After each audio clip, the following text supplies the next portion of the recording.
Hey, good morning, Immanuel. Welcome to another great day of church, and we have a very, very special guest for Pre-Service Live. For those of you who don't know, this is my mother. Hi, Immanuel. This is Karen. Or Mama Bunjo. Or Mama Bunjo. You gotta have a nickname as a mom, right? You have to. So, for those of you who are like, man, Jake is such a wonderful person. I can't believe he's so wonderful. This is who you really have to thank. So if you're here today, just say thank you for Jake. I know I'm being a little conceited, but when you have a great mom, you can do that. Now, I know people have been asking for a good, embarrassing, childhood story. I'm going to give you the chance now to go for it and let the people know. Give them a story. Okay. Well, not really embarrassing, because Jake was a pretty chill kid. So nothing too embarrassing. But this is a typical Jake Bunjo childhood story. So one of Jake's favorite things to do, and you did this several times to me.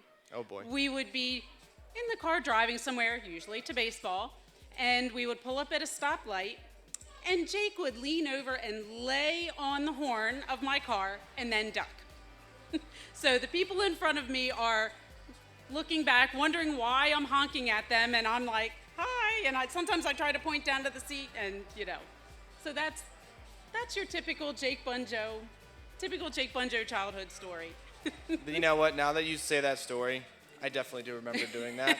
And now that you've reminded me of that, when I'm driving in the car with my friends now, I think it's going to happen. Yeah, beware. Yeah, beware. Well, hey, this is going to be a very special Mother's Day service today. We've got a lot of things in today's service to honor mothers, to show you how much we care for what you do and who you are.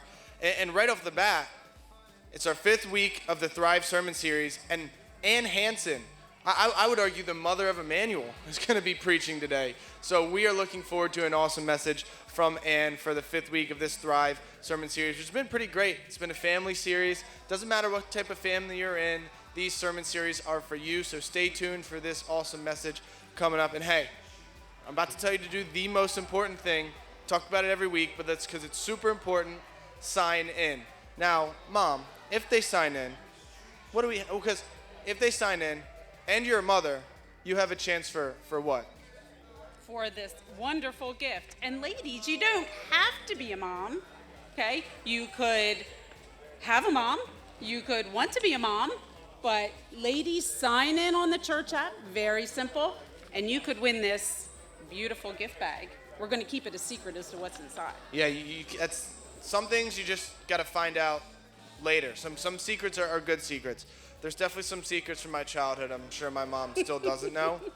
We'll talk about that later, maybe. I know it all. He thinks I don't know. We'll see. I don't know. But hey, today, another special part of the service today is we will be having child dedications. We are so just blessed to be able to dedicate some children to the Lord today. Parents have the opportunity to do this, but this is a community, really. This is a community aspect of something we get to do, and we are so excited to do that. If you're interested in dedicating your child, the next one will be in September, so you got some time to think about that. You got some time to, become a mother and then want to dedicate your child. But we are having child dedications today. Keep an eye out for that. It's going to be great. It's just an awesome time that we really get to partner with a family. And, it's a community that raises a child. I mean, I grew up in a Nazarene church for most of my life, and I know that had a huge influence on me for sure. But this is just a great opportunity. Stay tuned for that in service. And the next one is Sunday, September 26th. If you want to start talking about what that looks like for you and your family. We also got some more exciting news that has to do with children as well. Absolutely. Very exciting news. Immanuel has decided to reopen the preschool and kindergarten ministries on Sunday morning.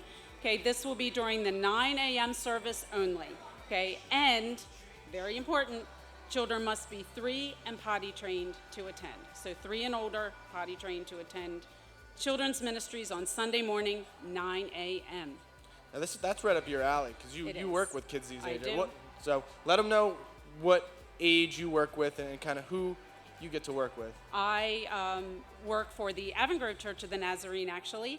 I teach preschool there. So I work with those 3-year-olds turning 4 Lots of fun, lots of fun. So that last line, when I was like, make sure you say this, you were like, yeah, And potty trained.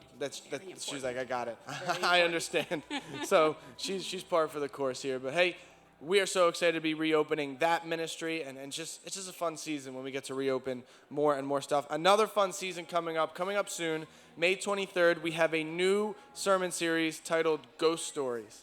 Now, I'm not realizing how much stuff I just kind of get to lob up. You and Dad, one of your favorite things to do is to go into like, how would you describe like the places you go, like these houses and stuff?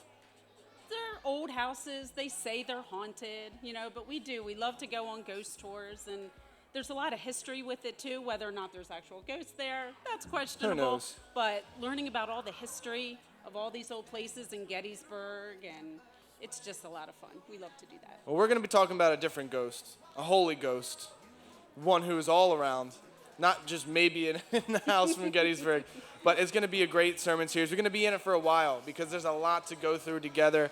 I'm really pumped. It's all about how the Holy Spirit works in us and in our world, and we're going to be using the book of Acts as a reference. So if you want a head start, be like, all right, where are we going here? Jump into Acts right now, and by May 23rd, you'll be studied up and ready to go. It's going to be great. I'm really looking forward to this Holy Ghost sermon series.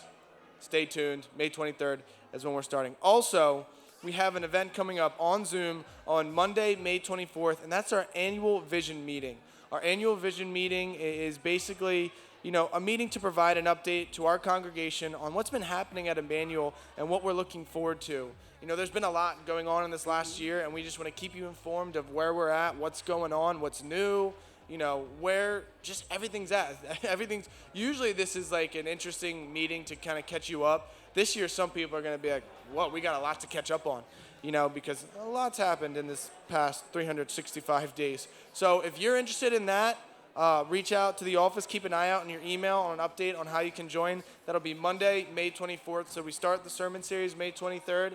As soon as we start the new sermon series, let it hit your mind. Be like, oh yeah, we got an annual vision meeting tonight, Monday, May 24th, and then be a part of that.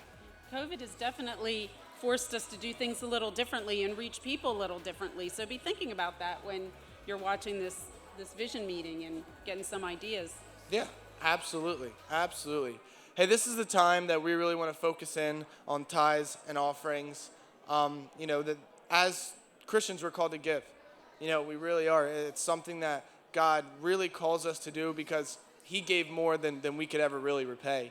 And so, all we can do is give from the goodness of our hearts back what he has really already blessed us with. I mean, if you just take a moment and survey all the blessings you have in your life, everything that he asks for back, the 10%, giving your time to volunteer, all this stuff, really doesn't seem much compared to all that he's given us. And I know a friend of mine one time, when I was kind of having trouble with this mindset of giving and blessings, he gave me this trick to do, where he said, every time you walk through a door, think of one thing you're thankful for.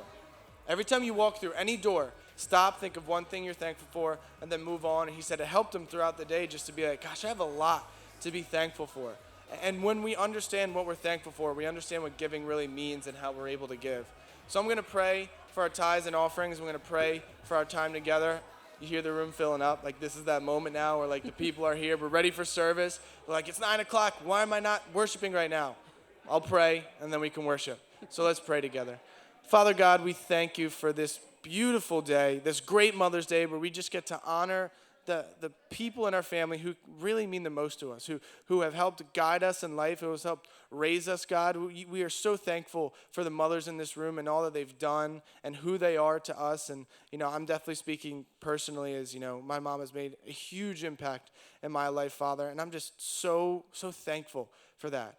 So, God, I just pray for this service today. I pray for you would move in the child dedications, in the worship, as Ann comes up and speaks, God, that you would continue to move through this service in every way possible, that we would ready our hearts, ready our minds, and just open ourselves up to hear what you have to say to us. God, every time we step in this holy place, you have a word for us, and I pray that we would find that this morning. We would find the word that you have for us, Father God. Thank you for this day. Thank you for bringing us together online and in person. We can't wait to see what you're going to do here today. And it's in your name we pray. Amen. Amen. Well, happy Mother's Day. Happy Mother's Day. And I got nothing else to say, so you want to throw it to service? Let's start service.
Good morning, Immanuel.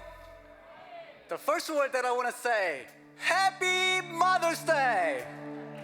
God have used an amazing mother to raise a people of God. So we want to say thank you, or mom, or father, later.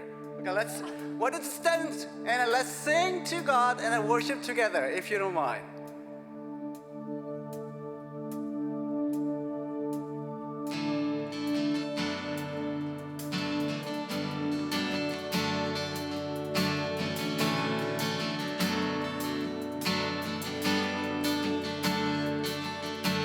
Father of kindness, you have poured out great. You pulled me out of darkness, you fill me with peace.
promise, my confidence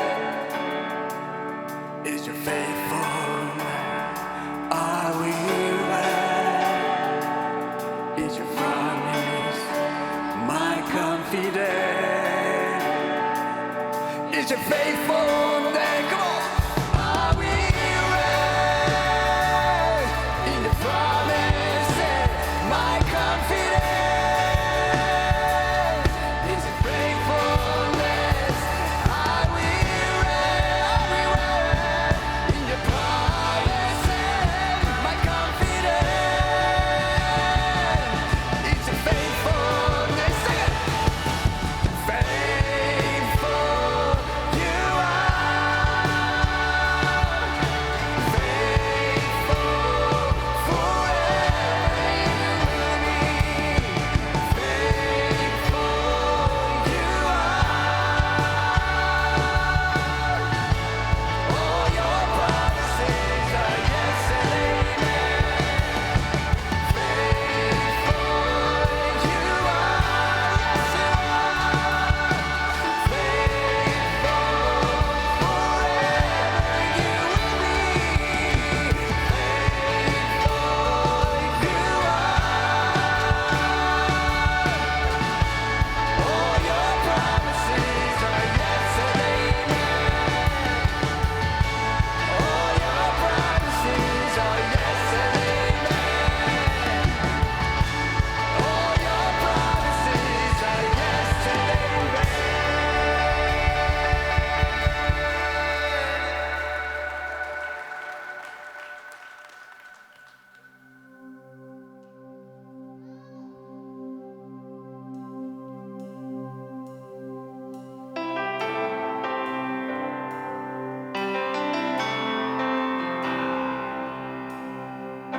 I'll never be more loved than I am right now. Wasn't holding you up, so there's nothing I can do to let you down. It doesn't take a trophy to make you proud, and I'll never be more loved than I am right now. Going through a storm, but I won't go down. I hear your voice carried in the rhythm of the wind to call me out. You were across an ocean, so I wouldn't drown. You've never been closer than you are right now. You are Jireh. You are enough, Jireh. You are enough, and I will be content in every circumstance. Jireh, you are enough, forever enough, and always enough. You're more than enough. Forever enough, and always enough. You're more than enough. I don't want to forget how I feel right now on the mountaintop. I can see so clear what it's all about.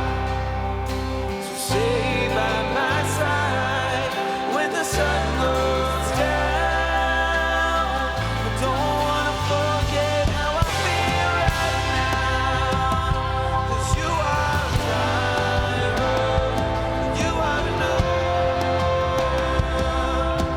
Jireh, you are enough, and I will be content in every circumstance. You are Jireh, you are enough, forever enough, and always enough. You're more than enough, forever enough, and always enough. You're more than enough.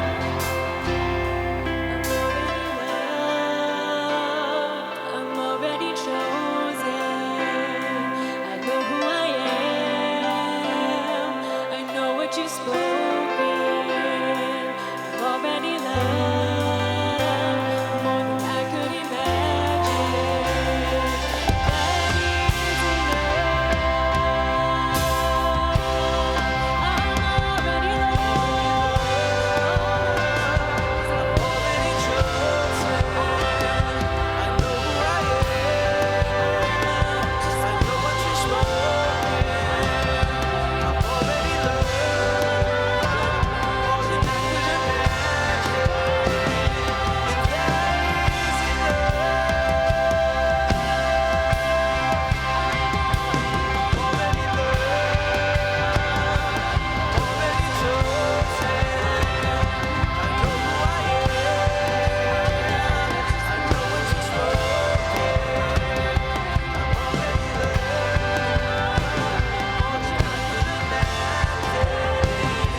time for another special message.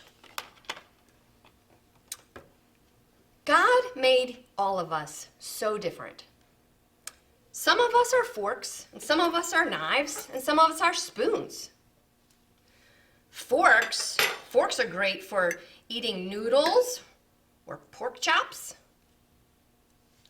Knives are great for cutting vegetables or fruits or bread.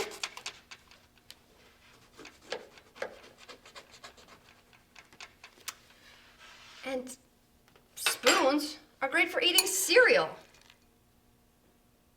All these utensils are for eating, but you can't eat cereal with a fork, and you can't cut bread with a spoon. Believe me, I've tried. Just like us, we're not all designed with the same purpose in mind. God made each and every one of us different, and that is no mistake. We all have tough questions for God, and we wonder, and we try and figure out what is His purpose for us. But there's also really easy, simple ways to understand God's will for us too. Just look at who you are. Are you a knife, or spoon, or fork? How did God design you? He made you just the way you are so you can carry out His purpose in your life.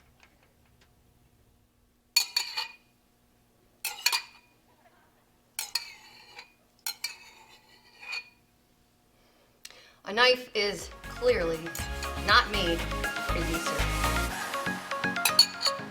See you next time.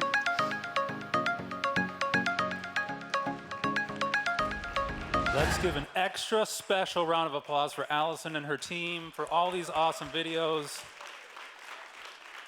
They've done such a great job. Allison's a mother, and she is doing all this extra stuff for our kids. So she and her whole team really are helping to raise our little ones, aren't they? And what a gift they are to all of us. So this is Mother's Day. It's a complicated day, and I recognize that. It's a beautiful day for some, it's a difficult day for others. And we want to recognize all the ladies, all the moms, all those who may be struggling with Mother's Day also. Just so you know, there are flowers outside, out by the entrances. As you leave, make sure and take one. If it's for your mother, in remembrance, if it's for your own kids, if you are a mother, just an opportunity to say thank you for being a mom, for taking care of our little ones. What a gift. Also, we have something a little bit special. I'm going to do just a little fun giveaway. We love our moms. I think we all know that. We love our families here at Immanuel. And for our online campus, this was in the announcements, but if you sign in, you have a chance to win one of these awesome bags too. So moms at home, you are not left out. You are not forgotten. But moms in here, I was thinking maybe this bag could be for the mom who has the most kids. And I'm not saying it's in that back corner, but it's possible. I got to play with a few of them on the way in, and that was, the highlight of my day so far. So, I know there are 3 kids here. Does someone have more than 3 kids? I kind of thought it was the back corner. So who has the most kids back there? Is it you, Dana? 5 is a lot. So whoever has the most kids, we love you. I'm coming all the way back here with it. We love you. We are with you. We support you. This is just a small sample of how much we care for you. Dawn, you've got probably 800 kids, and we love you for it. I know. We love our moms, plain and simple. There's another mother this morning that we would also like to recognize. And this comes from a family who has dedicated 2 of their kids in this church. And this is a special dedication Sunday also. And in addition to dedicating their oldest two, Tom and Lindsay Coughlin are going to dedicate their newest, Madeline, here in our church. And we love you, and this is a special bag for you, Lindsay, that you are loved, you are known, you are seen. We love you. Let's give a round for them. So you guys can feel free to come on up. And I've asked Pastor Betsy to join me because she's wonderful and the mother of my children. So let me start with a scripture.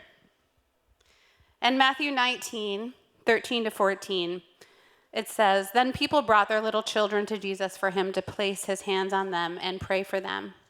But the disciples rebuked them. And Jesus said, 'Let the little children come to me and do not hinder them, for the kingdom of heaven belongs to such as these.'" Child dedications are an important part in the life of a family and in the life of the church. What parents are doing is they are publicly recognizing that their children are not their own, that they belong to God, and that they promise to raise them to know the Lord. And it's also a time for you, community. You will have an opportunity to promise to pray for and support this family. So because of Jesus' words, and because of the commitment that you are making in front of this community, that's why we're here today. I think this one's on now. So today, Tom and Lindsay are dedicating Madeline. They've come to show their dedication to God, and we also have an opportunity as a community to show our support to them. Deuteronomy 6:4-7 offers a challenge to you today, as well as to all of us here in this church community. It says, "Hear, O Israel, the Lord our God, the Lord alone. You shall love the Lord your God with all your heart, with all your soul, and with all your strength." Keep these words that I'm commanding you today in your heart. Recite them to your children and talk about them when you're at home and when you're away, when you lie down and when you rise. You see, you are called to a life of sharing your love of God with your family every day, and what a challenge and what a gift. So I'd like to ask you a few questions now, and if you agree, you can respond with "we do."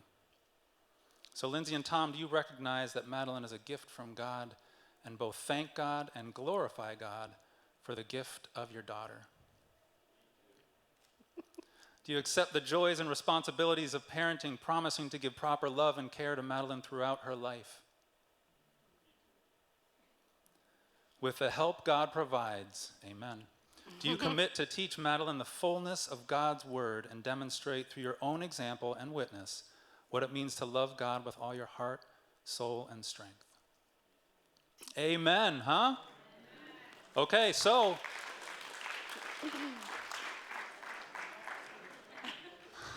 isn't she great?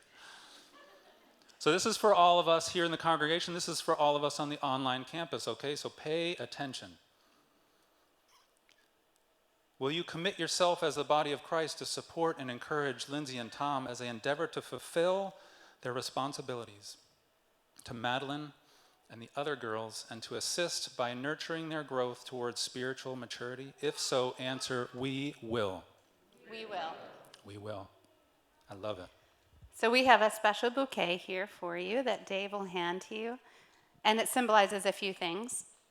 The red rose symbolizes strength, the strength that you will need from the Lord to rely on him in raising sweet Madeline, and the strength that you can take heart knowing that God has a call that God has on her life. And then there's a white rose in there, and the white rose represents the purity of this beautiful, precious girl as God's holy creation. And it represents your intent in raising her to know the Lord according to God's desires.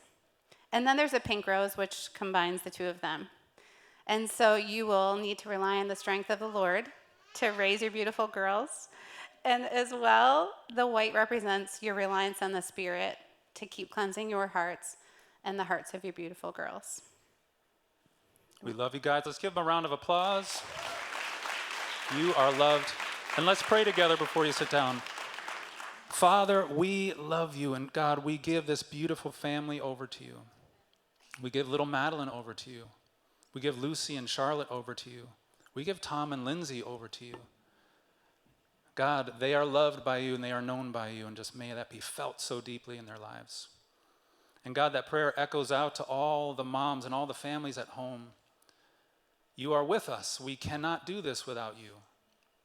God, I thank you for the moms in my kids' lives, my wife, but also my community.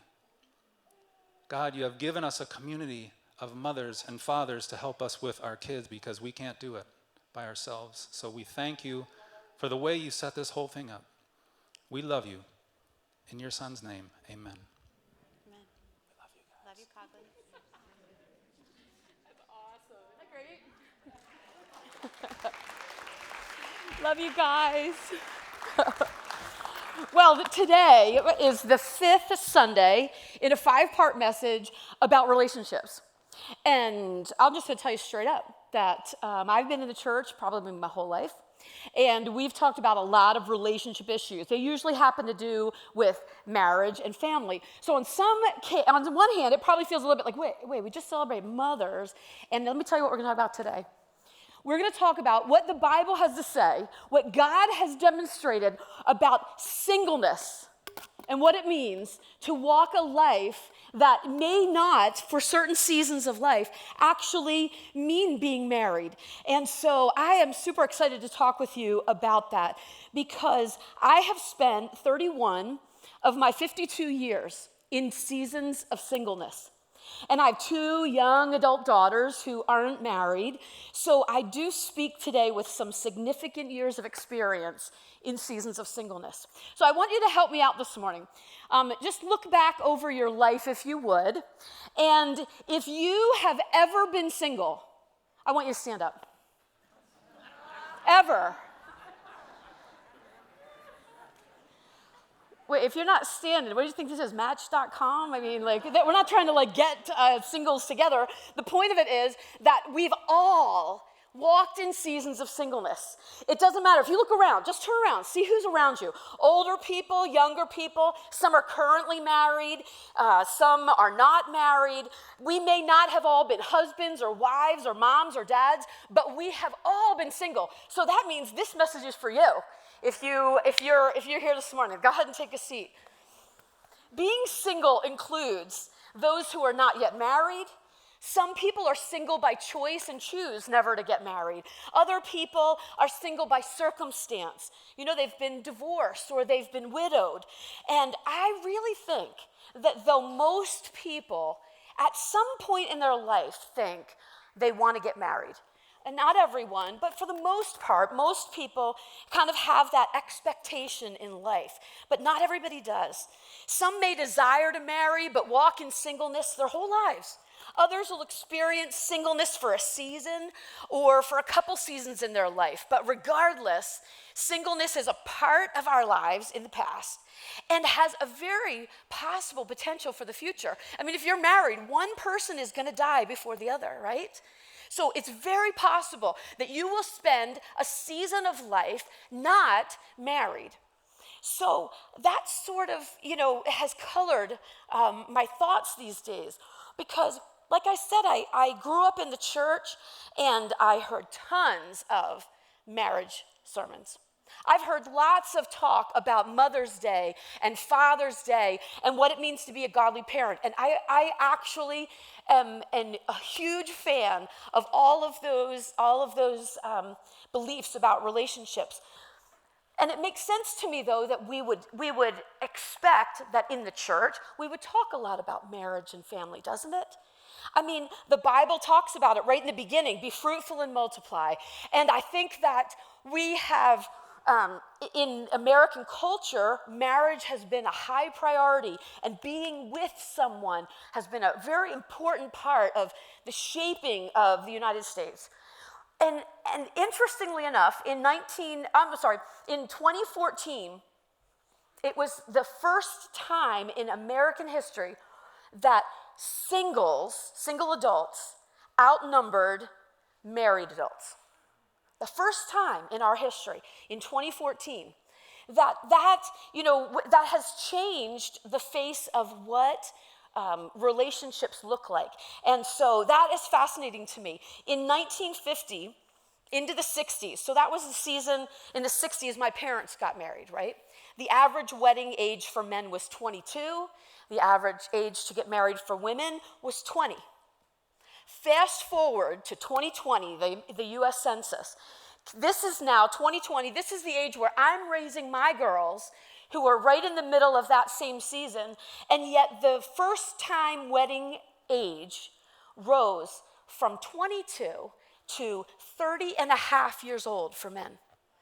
And it raised up from 20 for women to being the average age for the first time someone gets married has raised up to 28 for women. So in those years, you can see it's a huge difference between the way that we even see life, but in like my parents' generation and my kids' generation. We're staying single longer in young adult years in this generation. So there's a whole lot more questions that need to be answered. And we're living longer. So on the end of life, we're living maybe single longer than we ever would have imagined. And there are so many opportunities that have helped us to see that marriage is not the only option for life.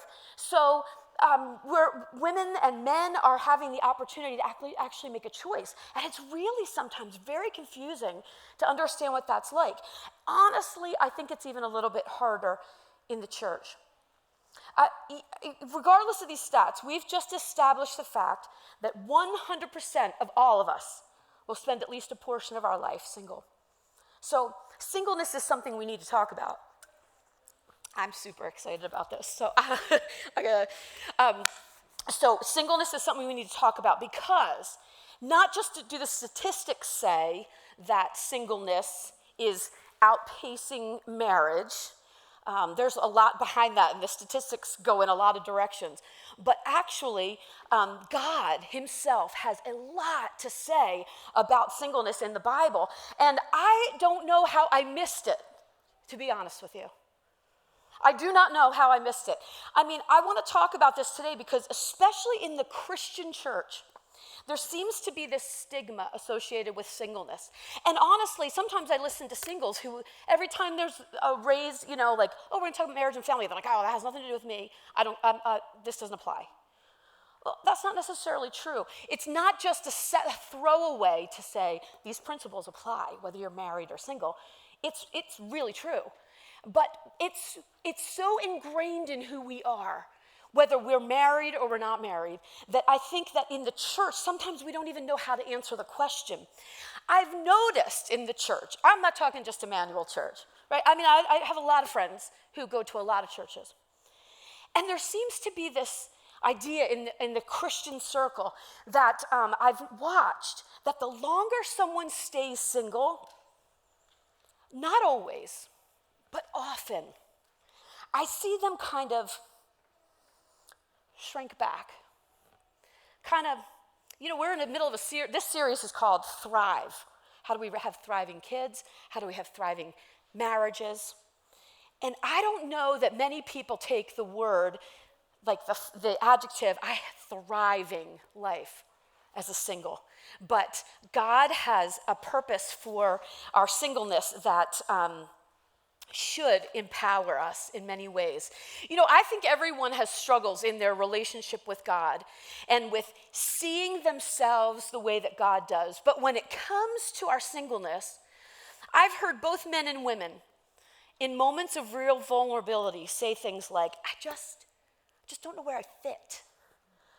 Or, I don't know, I thought this was going to happen.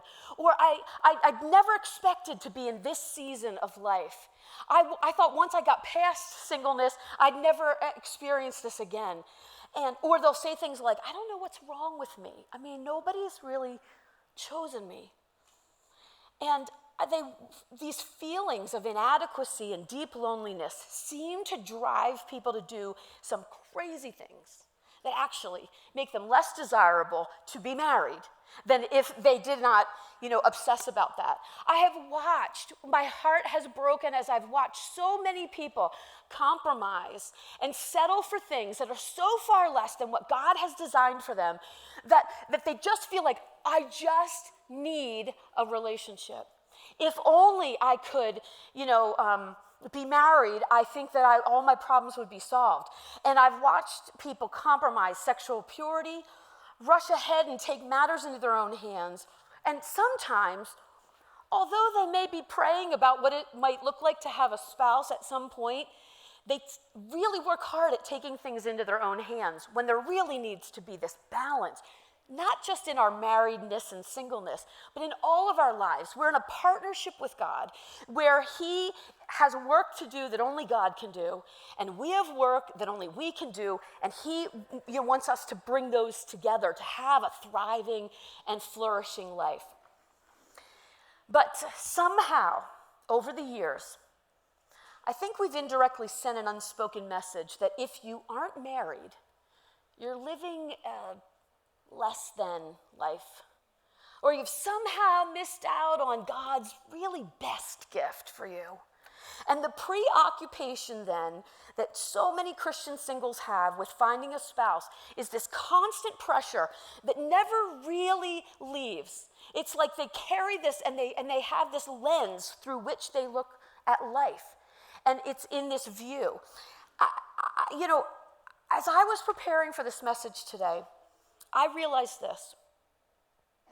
I'm not even sure if I ever considered praying about whether or not I should get married. I mean, I grew up in the church. We talked a lot about purity and waiting until you're married to have sex and being, finding the right spouse. I never remember praying, should I get married or should I stay single? I think that the reason for that was that singleness just wasn't even an option in my mind. I had no idea what it actually looked like to live a vibrant and thriving single life for any extended period of time. Even if I could have envisioned a future where I would be living singly, it would have been terrifying. Like, how do you do life alone? How do you meet your bills by yourself? How does God have a purpose if it doesn't include being married and having children? Maybe it was just me. But it seemed like throughout junior high, high school, and college, the message I somehow internalized was more about who I should marry, not if I should marry. In fact, looking back, I realized so much of my identity that was being shaped probably between the ages of 13, 14 to 25 actually was connected into, maybe only subconsciously, but it was connected in getting ready to be married. I mean, I made college decisions, and my friends around did many of this too, right? And made decisions based on, maybe, if I'm gonna have kids, what kind of career should I maybe choose if I wanna be a family person? But it never even crossed my mind. The only single people I felt like I knew, there were probably tons more, the only ones I knew that were Christians were not really happy. They were people who I just didn't have those connections, and I couldn't even just think outside the box as a young adult myself. I realize now that just like in a million other areas of our lives, somehow I was having my identity shaped by what I expected and what people around expected. Even though I wanted to please God, I felt like that unconsciously, and I see it even today, right? Where we see ourselves physically, emotionally, and spiritually, not primarily through the eyes of Christ, but so often through the eyes of how another man or woman, like a spouse, would eventually choose us or evaluate us. So in my mind, singleness was a season to arduously get through. One day I won't be single. And when I'm not single, real life will begin. When I'm not single anymore, I'll finally be an adult when I'm living on the other side of marriage. And it didn't matter how many other accomplishments or experiences not only I had, but I've watched so many have. It was almost like there's something that always hangs in the back that says, it's better, it's bigger, it's more fulfilling, you're more significant if one person picked you and you stay married. And like I said, I know I wasn't alone in those thoughts. And in some ways, the ringing of the wedding bells was almost like the ringing of the bell when a cancer treatment was over. Right? Like, it's over, I'm finished, I'm past this, now I'm married, and now it's gonna come together. Let me just give you a couple other examples of how I've seen, especially like I said, even in the church, some weird conversations happen that just seem to show off our biases. About 25 years ago, a friend of mine who I adored, she was probably in her late 60s, early 70s, and actually by then I was 25 myself or so, and I thought, man, this lady is so sharp. I would love to be like her. She loved the Lord and was just beautiful and sweet. And we happened to be having a lunch for senior adults. And she happened to be sitting with a guy who was, I think he was maybe visiting as a pastor. And he says to her, so you married? She's like, oh, no, I'm not married. What? Why aren't you married? I mean, well, she was like, I never really got married. And he said to her, I'm sorry, I'm having a hard time getting over that. I mean, you are beautiful and competent and funny, and what a waste. I mean, you could have made a man so happy. I don't even know what to say about that. I'm so sorry. What a waste. What? Okay, this is not just like 25 years ago. Here's a funny thing. I was together with some friends recently who I hadn't seen in years. So we got together, they were all Christians, and so we were happy to, we were talking about our kids, we were talking about our jobs, our churches, and I said, oh, it's so cool, my daughter, she just bought her first house. And they're like, oh, that's so exciting. And somebody said, well, when did she get married? I'm like, no, I didn't say that. I said, hey, she just bought her first house. And all of these people looked at each other and they were like, wow. I mean, wow, that's really brave. And I just thought, wow, we're still here. We haven't come much far in 25 years. I could tell you countless stories of singles who would say that it's so incredibly hard to come to church, not just at Immanuel, but to any church, because they're never more aware of their singleness than when they're in a room full of Christians who are married. Now, both marriage and singleness are realities that affect every area of our life and our thought. Our lives cry out for significance. And yet the only way that we'll ever really discover significance is when we begin to see ourselves as God sees us, not as married or as singled. And I can't wait to show you where it even says that in the Bible. I want to jump ahead because we're going to run out of time. But God affirms singleness in ways that are so incredibly powerful. I'm hoping that when you leave here today, you will see your married life or your singled life differently. In fact, first of all, let me say this. Did you ever think about the fact that Jesus Christ, who was the greatest, wisest, most fully human person who has ever lived, was never married? I knew that.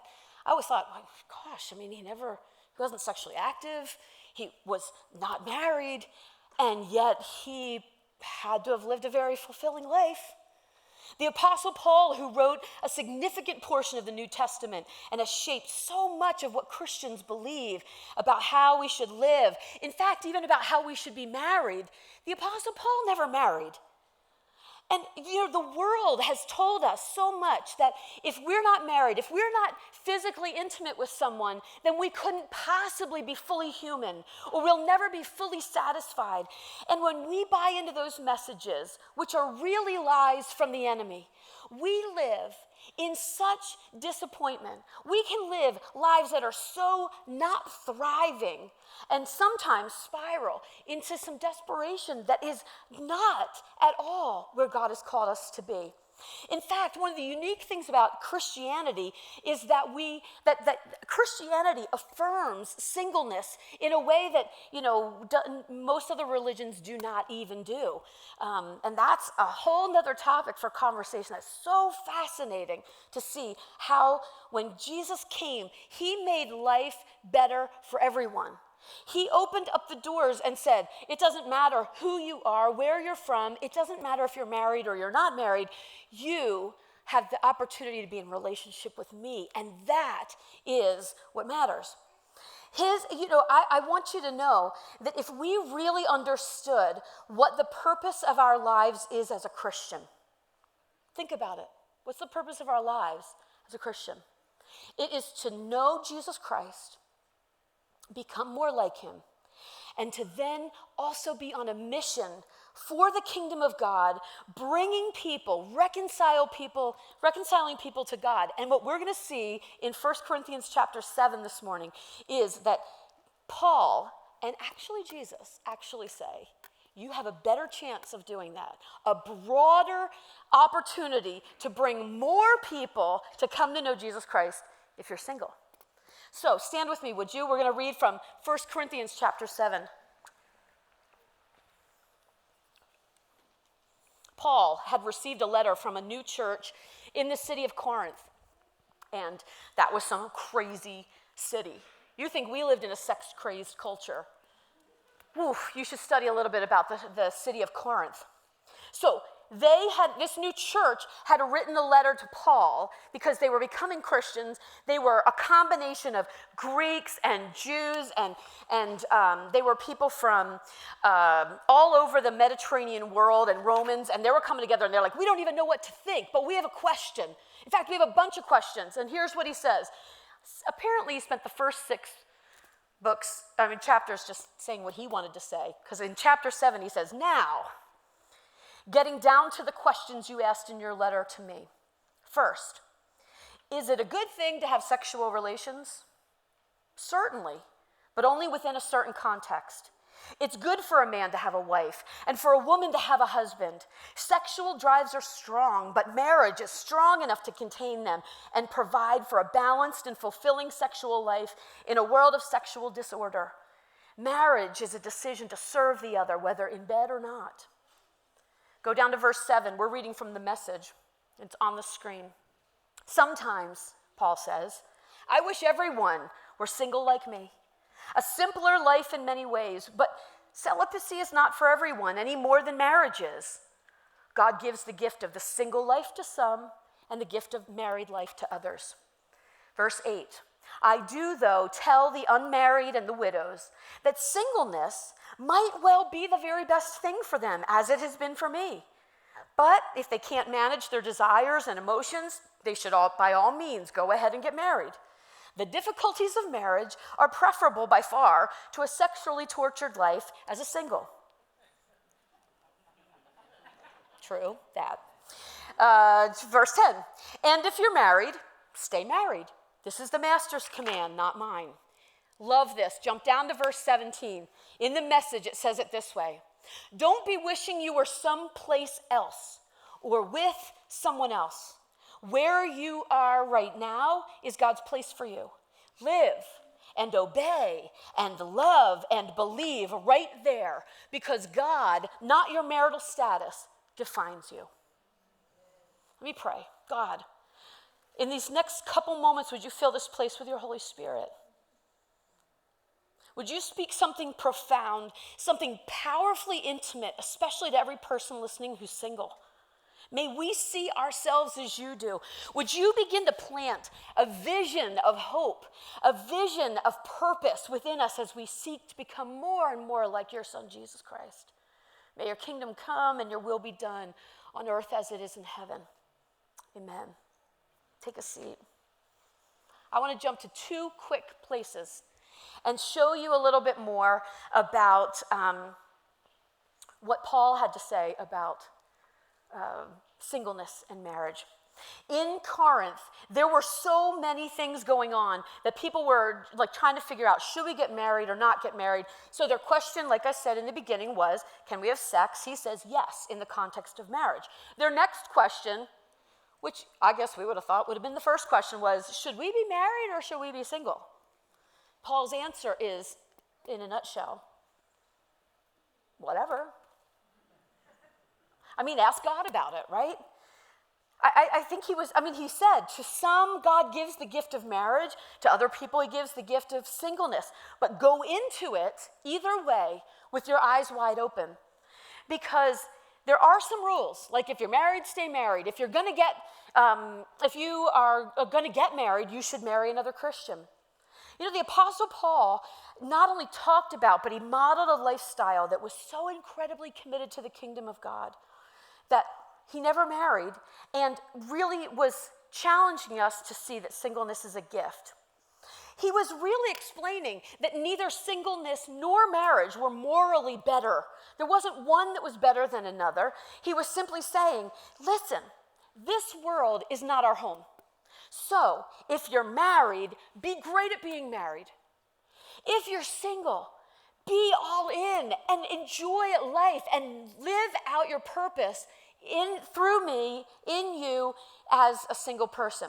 Even if you're married, you can't only focus on your marriage, is exactly what it says in the message, because there's more than just our family. But if we're married, of course our family is going to be high priority.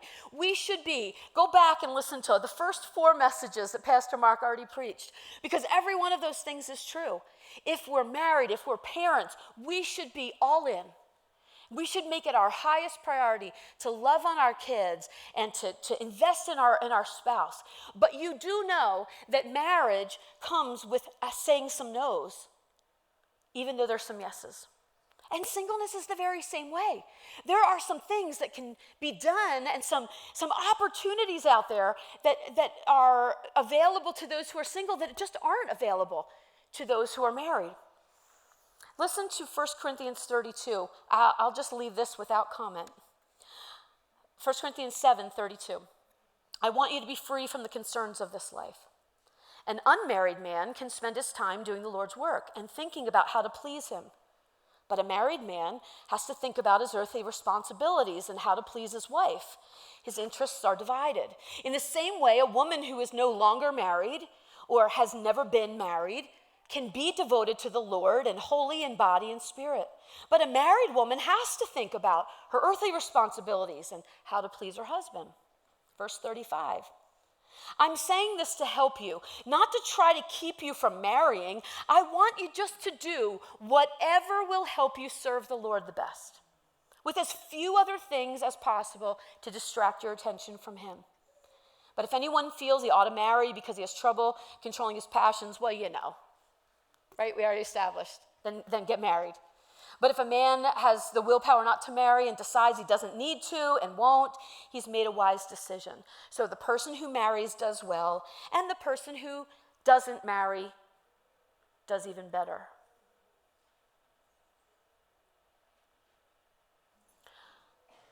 I have to say, I have been married. And some of the sweetest joys in my life came in that season. There were things that God did in me, through me, that fulfilled me and brought such deep joy. But there have been seasons in my life where I have been single. In fact, in this last 10-year period of time in my life, I couldn't read those scriptures a few years ago. I was just like, I can't even see it. I have to tell you that God has not said, this was better or this is better. But he has provided. he has become to me what I thought I already believed, what I thought I'd already embraced was, God, you're my everything. You're my all. You're the air I breathe. You are my provider. Until I was alone, I didn't realize how many places God still had to fill inside of me to say, I am all you need. I mean, it felt like 20 years ago, that was like a consolation prize, right? Like, yeah, God's all I need. I just want to get married, right?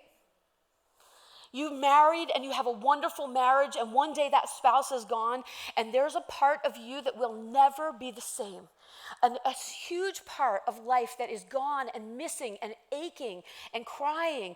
And God is saying to you in those moments, but I am enough. That's not a throwaway to appease the single people in the room. That is the core of the gospel. The core of the gospel is this, that God has come to meet us and fill us with his Holy Spirit in a way that no person on the planet ever could possibly fill.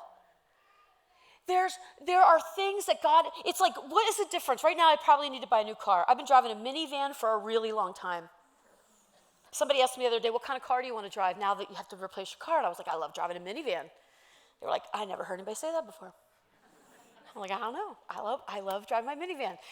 It really doesn't matter, right? If I'm getting from here to there, if I'm in a minivan or I'm driving a cute little sports car, at the end of the day, I need to get from here to there. Could we envision our lives with marriage and singleness as a vehicle in which God is at work to say, hey, you want to get married? Awesome. Follow these guidelines for your benefit. Get married. And I will bless you, I will work through you, I will use your life, and you stay submitted to me, marriage is awesome. Could we also look at it and say, if I get in this vehicle, am I any less to God? Am I have any less capacity? In fact, part of why I want to still drive a minivan is because even when my kids are gone, there's a lot of places I got to go.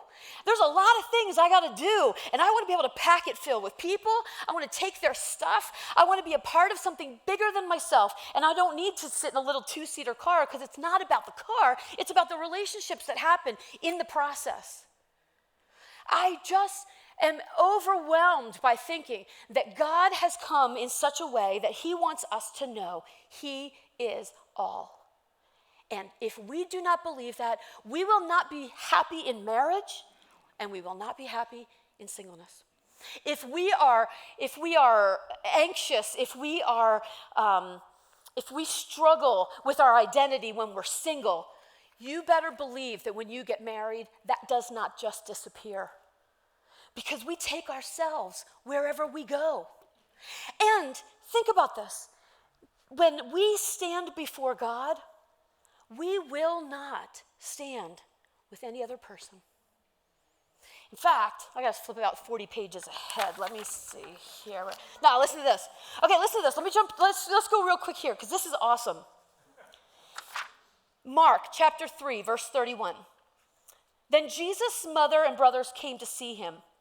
They stood outside and sent word for him to come out and talk with him. But there was a crowd sitting around Jesus, and someone said, Jesus, hey, your mother and your brother, they're outside, and they're asking for you. Jesus replies, who's my mother? Who are my brothers? And then he looks around at all of those and says, look, these are my mother and my brothers. Anyone who does God's will is my brother and my sister and my mother. What in the world is Jesus talking about? Wouldn't you expect that when Jesus heard that his mom was outside, he'd say to the crowd, oh, I'm sorry, I got to take this call. It's my mom. I have to talk to her and see what she needs. he doesn't do that. He makes it sound here like he doesn't even care about his family. But that's not consistent with other places in the gospel where we see Jesus pay attention to his mother and care for her. Instead, he's using this opportunity to teach a radical new truth that defines one of the significant differences between the Old Testament and the New Testament on the view of family. What Jesus is saying in that passage is this, or in that demonstration. In his coming death and resurrection, Jesus would be creating an eternal family that would have stronger ties than anyone will ever have with their biological family. J.D. Greer says it this way: the nuclear family may be the building block of our society, but it is not the center of God's kingdom. Think about it. When we end life, we will not be married in heaven. We'll stand, before God. He talks about this in Mark chapter 12, when some religious leaders came to him and said, hey, we have a question. If a woman is married and her husband dies and then she remarries again, when she gets to heaven, which of those guys is going to be her husband? And Jesus says it this way. I love it. He says, you're way off base. Here's why. 1, you don't know what God said. 2, you don't know how God works. See, after the dead are raised up, we're past the marriage business. As it is with angels now, all our ecstasies and intimacies then will be with God. In heaven, there won't be marriage. The only marriage we will be celebrating is the marriage of God, Jesus Christ, with his bride, the church. And we will stand before him. And so Ken and Sandy Dean, who are married now 50 million years, this is the weirdest thought, but here's the thing: when they get to heaven, they'll be brother and sister in Christ. It won't be like, hey, we finally got our mansion. No. They'll both be there because they both know Jesus, but they're not going to be there as husband and wife. They're going to be there on the position or the basis of their relationship with God is because they're his child. They will be in heaven that way. The family relationships we experience here on earth are only temporary. The only relationships that are eternal or permanent are those relationships that we make within the body of Christ. Christopher Young says it this way: our earthly families are temporarily bound by blood, but the family of God is eternally bound by the blood of the Lamb. So this is why the church should be the social and spiritual center of your life. Because all y'all who know Jesus will be with me in heaven. I mean, we should be investing our time. We should be investing the way that we spend our money, the way that we make our priorities, the way that we parent our kids, and the way that we live our marriages, and the way that we live out our lives should be focused on how does this lead more people in Jesus' direction? How is the car I'm driving pointing people to Christ? Imagine if you have kids or a spouse who does not know the Lord, what hope there is in knowing that that's not your only mission. It's a high mission for sure, but as you invest in raising up other spiritual children, I tell you, not only is that fulfilling in your own life, but you will stand before God one day by yourself and he will say, well done. Look at all of these people who got to be here because of you. There's such hope in knowing that the investment we have in other relationships will also be used for the glory of God. In conclusion, can we go back for a second to 1 Corinthians chapter 7? Listen to this again. Don't be wishing you were someplace else or you were with someone else. Where you are right now is God's place for you. It's not a mistake. Live and obey and love and believe right there because God is God, not your marital status, defines your life. Our whole lives as Christians are to bear witness to God's love to the world. There's neither way is better, married or single. So this morning, there's some business that I think you need to do before you leave the room. Number one, if you don't know Jesus Christ, none of this even makes sense. And the reality is if you do not know Jesus Christ, when this life is over, you will not be with him. So I want to encourage you, turn to Jesus today. You need him. You need him in your marriage. You need him in your singleness. You need him for every breath, for everything. So do business today and ask him to be in your life, forgive you of your sins. Here's the second business I want to encourage you to do today. Intentionally invite God into your singleness or into your marriedness. Pour out your heart to him because he's strong enough to handle both your joys and your grief and your disappointment. He has a word for you today that you can't hear until you lay down your expectations of what you think life should be. And when you lay that down, God is ready to meet and be your provider. He is enough. He is more than enough. In fact, it calls us back into Genesis chapter 22, when if you remember the Bible story about Abraham, God had promised, I'm going to bless you. I'm going to give you land. I'm going to give you a name. I'm going to make nations out of you. And you're going to have so many descendants, you won't even be able to count them. But in Abraham's mind, that was all wrapped up in one thing. If I'm going to have a lot of descendants, I have to have at least one son.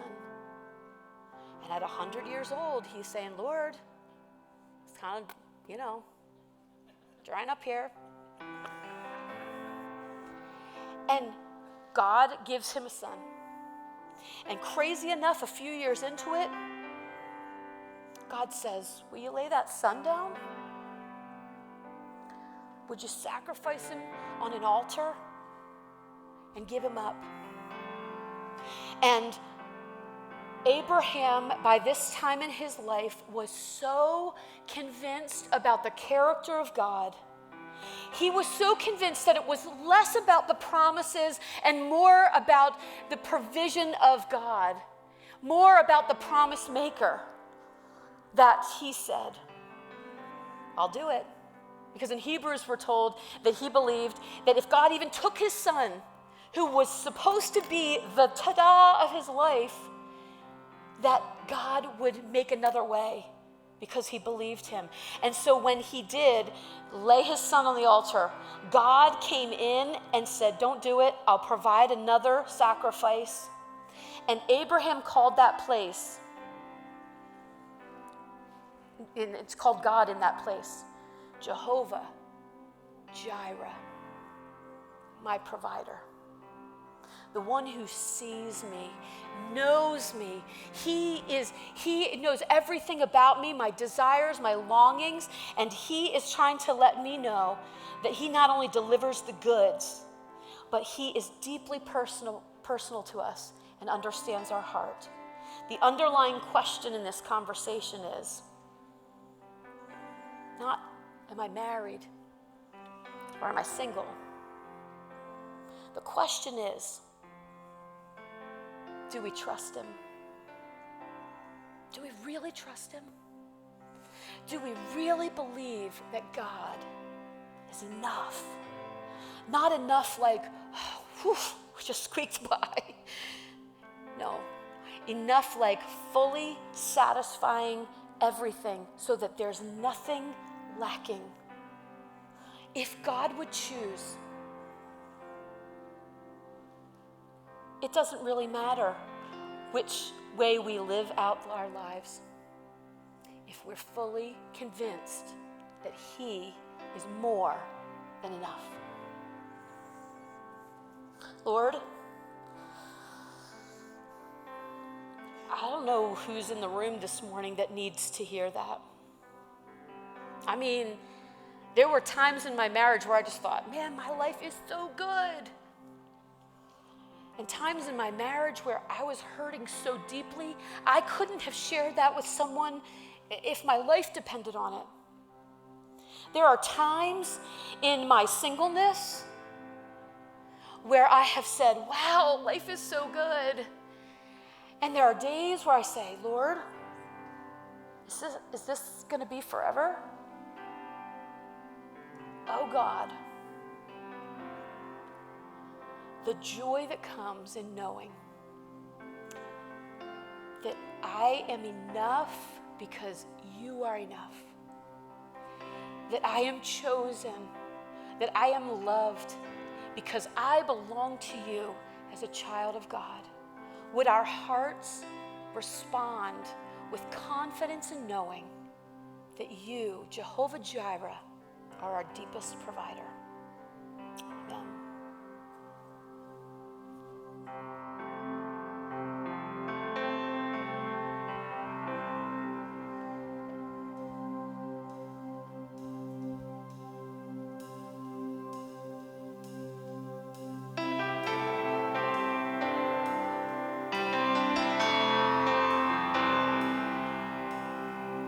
I'll never be more loved than I am right now. Wasn't holding you up, so there's nothing I can do to let you down. It doesn't take a trophy to make you proud, and I'll never be more loved than I am right now.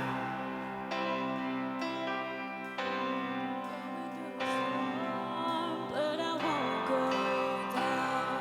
I hear your voice carried in the rhythm of the wind to call me out. You would cross an ocean so I wouldn't drown. You've never been closer than you are right now. 'Cause you are Jireh, you are enough. Jireh, you are enough. And I will be content in every circumstance. Jireh, you are enough. Forever enough, you're always enough. You're more than enough. Forever enough, always enough. You're more than enough. I don't wanna forget how I feel right now on the mountaintop. I can see so clear what it's all about. So stay by my side when the sun goes down. Don't wanna forget how I feel right now. 'Cause you are Jireh, you are enough. Jireh, you are enough. So I will be content in every circumstance. Jireh, you are enough. Forever enough, you're always enough. You're more than enough. Forever enough, you're always enough. You're more than enough.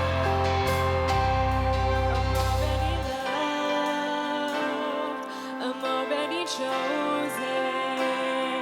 I know who I am. I know what you've spoken. I'm already loved more than I can imagine. That is enough. I'm already loved. I'm already chosen. I know who I am. Just know what you've spoken. I'm already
reminded of your goodness and your capacity to fill us.